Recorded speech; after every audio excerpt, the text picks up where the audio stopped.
இப்போ நம்ம பார்க்க போகிறது டைமென்ஷன் அனாலிசிஸில் இருக்க முக்கியமான 2 மார்க் பார்க்க போகிறோம். வாங்க வீடியோவில் போகலாம்.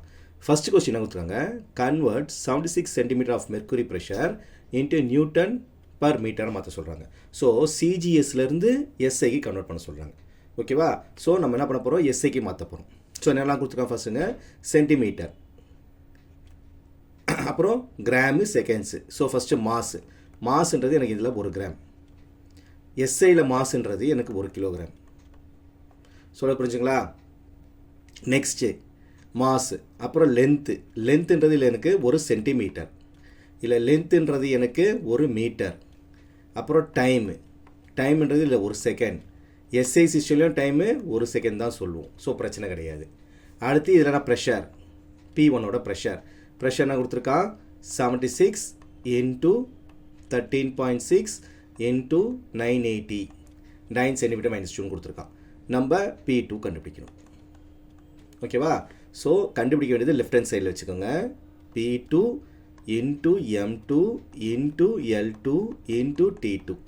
ஓகேவா? ஸோ எல்லா ஆன்சர் எனக்கு தெரியாதுல, ரைட் ஹேண்ட் சைடில் வச்சுருங்க. P1 into M1 into L1 into T1. So P2 தான் எனக்கு தேவை, மற்றெல்லாம் கீழே அமைச்சிருங்க. ஸோ P1ஓட ஆன்சர் அது எனக்கு 76 இன்ட்டு 13.6 இன்ட்டு 980 இன்ட்டு M1 அது எனக்கு 1 கிராம் பை கீழே M2 எழுதிக்கோங்க, ஏன்னா இங்கே இருக்க M2 கீழே வரப்போகுது. ஸோ M2ஓட ஆன்சரு 1 கிலோகிராம். சொல்ல புரிஞ்சுங்களா? அடுத்து L1 வந்து 1 சென்டிமீட்டர், கீழே L2 வரப்போகுது. L2ஓட answer 1 metre. Time 1 second. So இப்போ டைமென்ஷனல் ஃபார்முலா எழுத போகிறேன். ஓகேவா? ஸோ டைமென்ஷன் ஃபார்முலா இங்கே இருக்குது பாருங்கள், ப்ரெஷரோட ஃபார்முலா எல்லாம் நீங்கள் பைகாட் பண்ணி வச்சுக்கணும். ஸோ மாஸுக்கு பவரில் 1 இருக்குது, லென்த்துக்கு -1 இருக்குது, டைமுக்கு -2 இருக்குது. ஸோ நம்ம யூனிட்டில் ஒரே மாதிரி மாற்றணும். கிராம் கிலோகிராமுக்குள்ள எல்லாத்தையும் நான் சேஞ்ச் பண்ண போகிறேன். So 76 into 13.6 into 980 into 1 gram, kilogram 1000 gram போட்டுக்கிறேன். 1000 கிராம். ஓகேவா? ஸோ 1 சென்டிமீட்டர், மீட்டரை 100 சென்டிமீட்டராக கன்வெர்ட் பண்ணிக்கிறேன். பவரில் -1, செகண்ட்ஸ் கேன்சல் ஆயிடுச்சு. ஸோ பிரச்சனை அதை அப்படியே விட்டுட்டேன். ஸோ இங்கே கிராம் கட் ஆயிடுச்சு, சென்டிமீட்டர் கட் ஆயிடுச்சு. ரிமைனிங் இருக்குது பார்த்தீங்கன்னா 76 இன்ட்டு 13.6 இன்ட்டு 980. இது வந்து 10 கியூப் போடலாம், 1000 போடலாம், 10 கியூப். அதை மேலே கொண்டு போயிட்டா 10⁻³ ஓகேவா? இதை நான் 10 ஸ்கொயர் எழுதலாம், 100 மேலே கொண்டு 10⁻². ஸோ பவரில் ஏற்கனவே ஒரு -1 இருக்குது, இதில் பவரில் ஆல்ரெடி ஒரு 1 இருக்குது. ஓகேவா? So remaining 76 into 13.6 into 980 into 10⁻³ into 10 square. சொல்ல புரிஞ்சுங்களா? இப்போ எல்லாத்தையுமே மல்லே பண்ணுங்கள். ஸோ இந்த 3 நம்பர் ஃபுல்லாக மல்லே பண்ணுங்கள். மல்லே பண்ணி இது என்ன ஆகிடும், எனக்கு 10⁻⁻1 ஆகிடும்.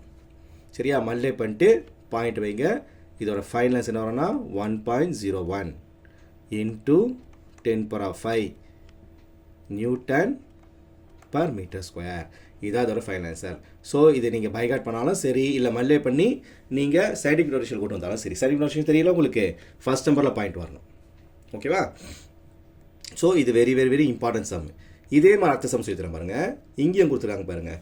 இங்கே என்ன கொடுத்துருக்காங்க, if the value of universal constant SC 6.6 into 10⁻11 newton metre square kg -2 எஸ்ஐயில் கொடுத்துருக்கான். இதெல்லாம் மாற்ற சொல்கிறான், சிஜிஎஸில் மாற்ற சொல்கிறான். சரியா? ஸோ நம்ம அதே மாதிரி எடுத்துகிட்டு போகிறோம். இந்த பக்கம் சிஜிஎஸ் வச்சுப்போம், இந்த பக்கம் எஸ்ஐ வச்சுப்போம். சிஜிஎஸ் இப்போ தான் பார்த்தோம் நம்ம. மாஸ் 1 கிராம், இதில் மாஸ் 1 கிலோகிராம். அடுத்து இதில் லென்த்து 1 சென்டிமீட்டர், இதில் லென்த்து 1 மீட்டர். அப்புறம் டைமு, இதில் 1 செகண்ட், இதில் டைமு, இதுலேயும் 1 செகண்ட் தான். சரியா? இதில் அவன் வந்து ஆன்சர் கேட்குறான். சரியா? அதாவது ஜியோட ஆன்சர் கேட்குறான். கிராவிட்டி யூனிவர்சல் கான்ஸ்டன்ட் ஜி சிஜிஎஸில் கேட்குறான். ஸோ இந்த ஆன்சர் எனக்கு தெரியாது. இந்த ஆன்சர் அவன் கொடுத்துட்டான், ஜிஎஸ்ஐயில் கொடுத்துட்டான். என்ன கொடுத்துருக்கான், 6.6 into 10⁻11 unit newton metre square kilogram -2. ஓகேவா? ஸோ எதை கண்டுபிடிக்கணும், எங்கே வச்சுப்பேன், லெஃப்ட் சைடில் வச்சுப்பேன். ஸோ எந்த இதெல்லாம் எது வந்துச்சு எனக்கு, ஜிஎஸ் லெஃப்ட் சைடில் இருக்குது, M1 into L1 into T1. ஓகேவா?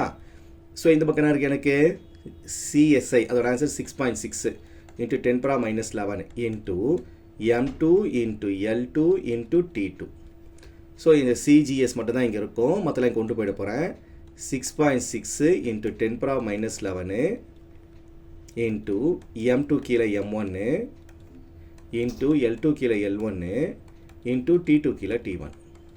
இதோட டைமென்ஷன் ஃபார்ம் என்னன்னு பார்த்தீங்கன்னா கிராவிட்டி கான்ஸ்டன்ட்ஸ்க்கு m-1 இதை எழுதுகிற பாருங்கள். m-1 L cube T-2 இதான் கிராவிடேஷனல் கான்ஸ்டன்ட் யூனிவர்சல் கான்ஸ்டன்ட்டோட டைமென்ஷனல் ஃபார்முலா. ஸோ அதை நான் யூஸ் பண்ண போகிறேன். அப்போ எம்முக்கு மேலே என்ன இருக்குது -1, எல்லுக்கு கியூப், டீக்கு -2. ஸோ எல்லா யூனிட்டும் சேஞ்ச் பண்ணுங்கள். 6.6 இன்ட்டு 10⁻−11 இன்ட்டு M2 ஆன்சர் தெரியும் 1 கிலோகிராம், M1 வந்து 1 கிராம், பவரில் -1. L2க்கு 1 மீட்டர், L1க்கு 1 சென்டிமீட்டர், பவரில் கியூப். T2க்கு 1 செகண்ட், T1க்கு 1 செகண்ட், பவரில் -2. ஸோ இது கேன்சல் ஆகிடும். ஆஸ் யூஷுவல் கேன்சல் ஆகிடுச்சு. இப்போ எல்லா யூனிட்டும் ஒரே மாதிரி மாற்ற போகிறேன். 1 கிலோகிராமை 1000 கிராமாக மாற்றுறேன்.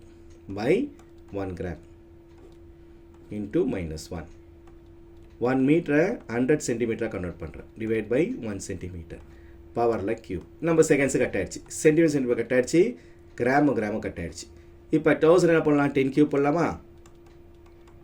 1000 எப்படி எழுத போகிறேன், 10 கியூப். ஸோ 10 கியூப், பவரை என்கிட்ட -1 இருக்குது, இன்ட்டு இதை 10 ஸ்கொயர் பண்ணலாமா, 100 பவரில் 3 இருக்குது. ஸோ ஓவரால் என்ன இருக்குது எனக்கு 6.6 இன்ட்டு 10⁻−11 இன்ட்டு 10⁻−3 இன்ட்டு 10⁻6. ஸோ 10 டோட்டலாக என்ன கேட்டா 14, இங்கே ஒரு 6, 46 பர்சன்ட் 8. அப்போ ஃபைனல் ஆன்சர் என்ன இருக்குது 6.6 இன்ட்டு 10⁻−8. இதான் எனக்கு ஃபைனல் ஆன்சர். யூனிட் கண்டிப்பாக மறக்காமல் எழுதுங்க. Time centimetre square G -2 unit மறக்காமல் எழுதணும். ஓகேவா? ஸோ இதான் இதோட ஃபைனல் ஆன்சர். ஸோ ரெண்டுமே ஒர்க் அவுட் பண்ணி பாருங்கள். ரெண்டுமே முக்கியமான சம்மு, ரெண்டுமே மாற்றி 5 மார்க்கில் கேட்டுட்ருக்கான். இதை தவிர இது மாதிரி ஒரு வீடியோ போட்டிருப்பேன். ஸோ அதையும் எடுத்து இந்த 4 சம்மில் ஒரு சம் கண்டிப்பாக பப்ளிக் வந்துக்கிட்டே இருக்குது. பயப்படாமல் இதில் 4த்தையும் ப்ராக்டிஸ் பண்ணிங்கன்னா கண்டிப்பாக ஒரு 5 மார்க் அட்டன் பண்ணுவீங்க. ஓகேவா? ஸோ தேங்க்யூ ஃபார் வாட்சிங். இது நல்லா புரிஞ்சிச்சுன்னா உங்கள் பசங்களுக்கு, ஃப்ரெண்ட்ஸுக்கு தயவுசெய்து ஷேர் பண்ணி விடுங்க. தேங்க்யூ ஃபார் வாட்சிங்.